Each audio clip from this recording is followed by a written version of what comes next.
我们花钱到电影院看有钱人演我们，我已经这么苦了，还要花钱看你在那儿演我怎么受苦？你们是演的，可我是真的呀。跑单很累的，像你这种城市精英吃不了这个苦的。回去吧。哎，我找不到工作了，我社企人。好久都没聊电影了，今天我们来聊聊电影。徐峥自导自演的电影《逆行人生》在8月9号的暑期档上映。这部电影因为把焦点对准了数量非常庞大的外卖员群体，所以在上映之前就遭到了网友的集体嘲讽。所有人都在说，这帮有钱人可真有意思，花那么多钱请一帮大明星去演我们穷人，然后再让我们穷人花钱去电影院看他们演我们穷人，这不是明摆着演我们吗？然后大家还去扒这个电影的宣传物料，其中有一张宣传海报是所有的大明星都站在那个海报的 C 位，咧着大嘴呲着大牙在那里笑，然后后面是一些群演做那个回头的动作，看上去都不怎么高兴，然后脸色也比较消沉。看到这一幕，网友就说了，你看看这些站在前面的都是有钱人，后面那些人才是正儿八经的外卖员。当然也有那种文笔比较好的网友把所有的嘲讽都凝练成了一句话，叫做穷人掏钱看富人演穷人。其实怎么说呢，中国的电影市场一直都是一个资本市场和宣传市场，它里面文艺的成分和工业的成分占比非常的少。我们经常听说一些八卦故事，就是说某某女明星因为跟谁谁谁有关系，演了一个女主角，然后就变成了大明星。也经常听说有一些男演员因为什么什么样的背景，演了一个什么角色，就变成了炙手可热的流量 idol。所以这个电影市场其实一直都是富人去演一些角色，让我们穷人花钱去电影院里面看，从来都是这样的，从来也都没有变过。尤其像徐峥这种成功的演员、成功的导演，而且他又是一个喜剧出身的大明星，他的每一部成功、票房的突破，其实都有赖于我们这些穷开心的人。除了网友在网上写段子嘲讽这部电影之外，也有一些院线声称要抵制这部电影，其中就有一家重庆的申博国际影城在自己的公众号上发文，说他们要完成4年前的承诺，不在自己的院线去放映这部《逆行人生》。原因是什么呢？原因是徐峥的上一部电影叫做《囧妈》，在2020年的时候伤了广大院线和同行的心。囧妈这部电影是徐峥电影囧字系列的最后一部，最初定档的时间是2020年的大年初一。临近春节档的时候呢，电影官方突然宣布要提档一天，提档到大年30，也就是当年的除夕。要知道春节档是中国电影市场里非常重要的一个档期，所有的电影都指着春节档去创造票房神话。如果你提档一天，提前占一个身位，那你就有可能提前锁定上千万甚至上亿的票房，这对于其他电影来说是非常不公平的。可是囧妈这个骚操作有点像什么呢？就有点像吴彦妮去跑110米栏的时候，提前抽空还去上了个妆。从这一个例子你就能看出来，中国电影市场其实非常的混乱，所有的什么提档啦、撤档啦、技术故障啦，在我们看来都不是什么新鲜事儿。后来因为疫情爆发的关系，所有2020年的春节档电影都宣布撤档，囧妈提前站好的那半个身位也没派上用场。就在所有观众因为提档撤档在那里买票退票的时候，囧妈的官方欢喜传媒给全国人民带来了好消息，片方以6.3亿人民币的价格将囧妈的版权卖给了字节跳动，并声称邀请全国老百姓免费看电影。一时间所有的网友都特别开心，因为字节跳动是免费要把这部电影在抖音还有它的其他的媒体平台上去放映，那所有人不用买票就能看一个院线电影，当然大家都很高兴。有一些特会夸的网友还站出来力挺徐峥，说徐峥啊真的是识大体顾大局，以一己之力开创了中国流媒体公映之先河。可是呢，那些同期撤档的其他电影的片方，以及因为疫情被迫歇业的院线，他们就彻底被激怒了，共同站出来指责囧妈的片方，说他严重破坏了行业规则，并且一起声明说以后如果一旦上映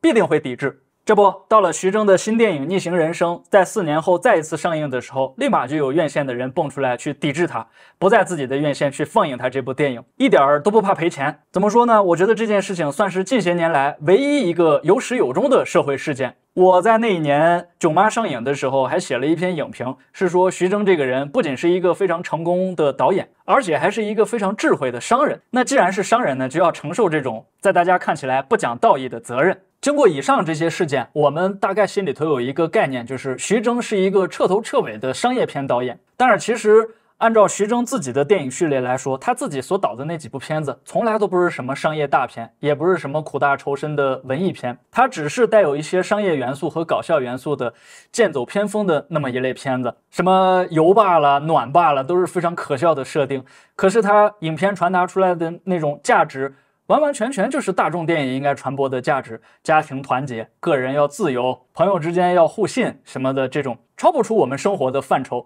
这样来看，徐峥确实比较符合一个上海人的那么一个特点，就是家长里短里面见真情。包括这一次的《逆行人生》，我大概把3支预告片全部看了一遍，里面传递的核心价值就是说，最开始这个45岁的男主角失业了，他没有告诉家里人啊，家里要还房贷，要伺候老人，孩子还要上学，他怎么办呢？他就出去跑外卖。跑外卖的这个过程跟妻子之间有吵架的这个情节。刚开始吵架的时候是说，我们的底线就是房子，我们要保房子，这不就是我们这几年遇到的现实的情况吗？所有人遇到失业、降薪、裁员的时候，第一件想的事情就是我们要把房子保住。可是电影的后半段结尾的时候，他们体会出来了一个比较朴实的价值判断。妻子对他说，我们的底线并不是房子，我们底线要保住的就是我们的家庭，有了家庭就有别的。其实还是挺让人感动的。1分多钟的预告片里面涵盖的元素非常的多，就是我们现在所遇上的这些麻烦。高志磊，你看着我，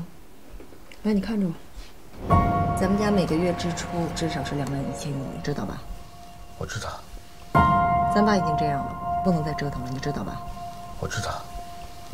咱家这个房子要是保不住，就得搬家。我知道这个房子是我们的底线。不知道。虽然现在还没有看到这部电影，但是我对徐峥电影的价值判断还是比较放心的。他不会做那种什么1年怒挣102万的那种烂梗去宣传，只要你们努力就能赚到很多很多的钱，然后保证家庭幸福。他不会做这种的，他只会在家长里短里面加一些含情脉脉的一些桥段，因为上海人就是这样，他不会做那种特别出格的事情。徐峥能聪明成那样，他不会对这个社会失去一种内心深处的那种感受的。这一点我是比较放心的。当然这个电影我也还没有想清楚要不要去看，我猜他应该是不会这么做，希望不要被打脸吧。其实文艺工作就是这样，拍真善美也拍假丑恶，拍庙堂之高也拍江湖之远，它就是在记录我们周边的这些生活，这个时代的人怎么生活，怎么表现自己的情感，都会在电影里面有一个具体的呈现。那些东西是无价的，是真实的，是值得我们去记录的，是值得我们去回看的。所以我不太赞成因为一部电影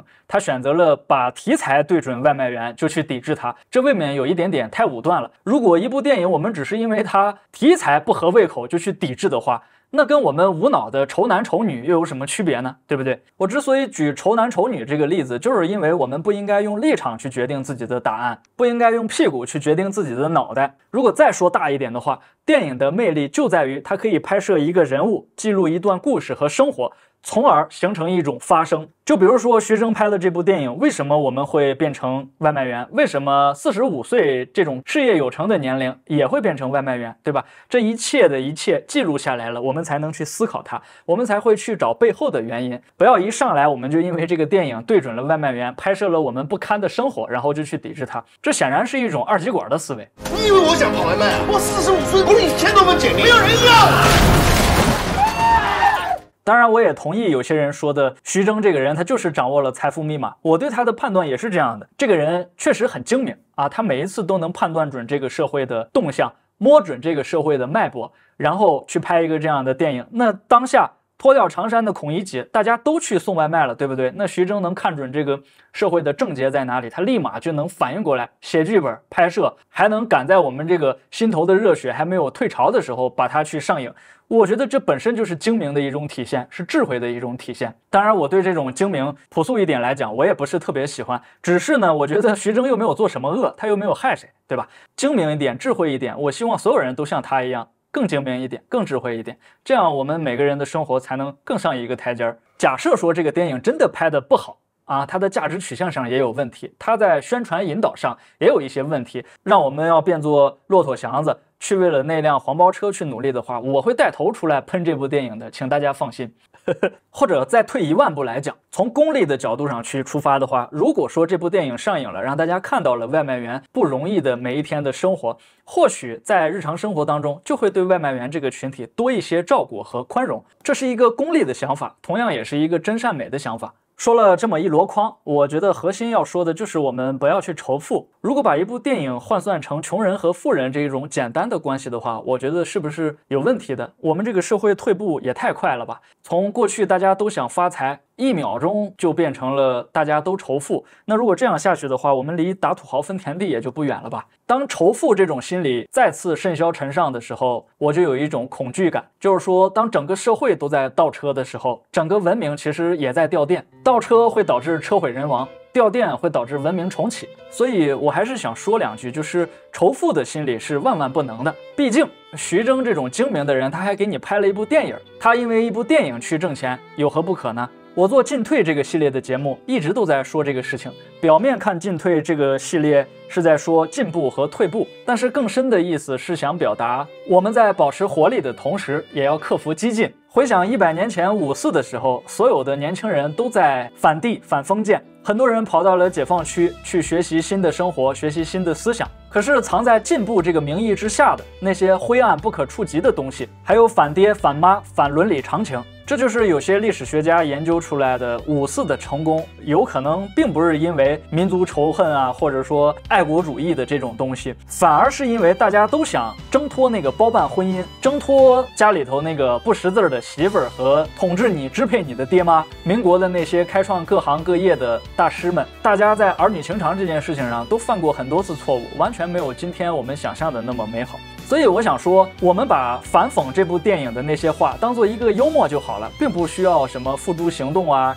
正儿八经的去抵制。就算在压迫和枷锁之下，我们做所有事情的时候依然要有进退，不然的话，我们所做的一切事情，站在那种立场上去做出的判断和得出的答案，有可能就会被人利用啊。仇富这种心理会被人利用的。以前是打土豪分田地，那如果以后是打土豪分票房怎么办？还有谁去从事文艺工作？还有谁去从事创意的工作？中国的电影经过了3年的疫情，已经死得差不多了。所以我作为一个被电影滋养过的人来说，还是挺希望电影的这个行当，文艺的这个行当焕发新春。好，关于电影的内容我们就说这么多。徐峥作为一个商业片导演，他能触及到一个社会上没有人去关注的群体，我觉得还是要为他点赞的。因为毕竟这个外卖员的群体已经变成了目前最大的就业的蓄水池，所以他的影片里面一定是有一些非常真实的记录，值得我们去细细的思量。就算脱下了长衫，我们还是孔乙己，变不成别的什么东西。就算我们送了外卖，也只是会变得彪悍而已，并不会因为成为底层而变得野蛮。虽然整个社会都在倒车，但是我希望根植在我们心里面的文明不要掉电。这是我以前的公司，帮我送一下。不丢人，咱们这送外卖的又不是出来卖的。